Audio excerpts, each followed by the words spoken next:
Sa paglalakad ko nga ay naisip kong videohan itong Pasig City Hall. Ito nga yung temporary Pasig City Hall ngayon. Madadaanan mo siya pag pupunta kang Bridgetown. Ayan. So, sa mga hindi nakakalam nga, ang pag-commute dito, ay pagpunta dito, pag manggagaling kang Mabini, ayan, Santulan, Marikina, Magsaysay, madadaanan lang ito. Along the road nga kasi ito, kaya mabilis lang itong matun. Kung di mo nga naman talaga alam kung paano yung gagawin para makita ito or matuntun ito, ay kung makita mo yung Bridgetown, ay pwede ka na rin kasing bumaba at lakarin na lang ito. So, pag manggagaling ka naman kahintay, baba ka lang po ng Jollibee Rosario or kaya yung Manila Water Station para pumahanap agad yung lugar na ito. Ayan po, at kaya nga po tayo na andito ay tayo ay mag-jogging for today's video. Ayan, at ipapakita ko po sa inyo kung saan po yung kanilang jogging area. Ayan. Bakit ka nga kasi pumunta dyan, ante? At bakit ka napadpad dyan, ante? Kaya nga tayo napadpad dito ay dito tayo magja-jogging. Maaga pa lang, kaya kaunti pa lang yung mga taong nagja-jogging. So, papunta ako ngayon guys sa parking. Ayan.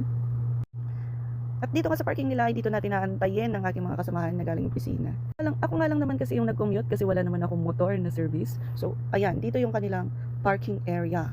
Actually, dito sa Bridgetown ay napakalawak kasi ito. So, meron silang parking lot dito sa may bandang munisipyo. Magkabilaan nga yung parking dito, kaya dito sa may mas malapit sa munisipyo kami naisip na mag-parking. At dito nga iaantayin ko ang aking mga kasamahan bago pumasok sa loob.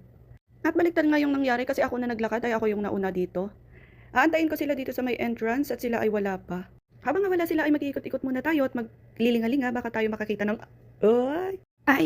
iba na naman yung naisip mo, ante. Habang nagbibideo-video nga ako ay ayan, ipapakita ko sa inyo yung parking lot dito.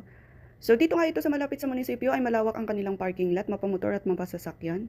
Meron din naman sa kabila pero dito namin naisip kasi ito yung mas malapit at mas accessible sa amin. At andito na nga po yung aking mga kasamahan at ako'y papasok na rin sa parking lot para maglagay ng bag kasi wala akong paglagyan. Nung papasok na nga ako, nakita ko pa si kuya, nagtuturo, akala ko ako yung tinatawag. Magkikipaglagay nga tayo ng bag sa kanila sa may give box nila kasi wala naman tayong lalagyan dito. Ayun nga, at kami na ay mag-prepare at mag-stretching bago kami magsimula. At hanggang dito na nga lang muna tayo guys at ako'y nagpapasalamat sa iyong pagnunood at pasusuporta.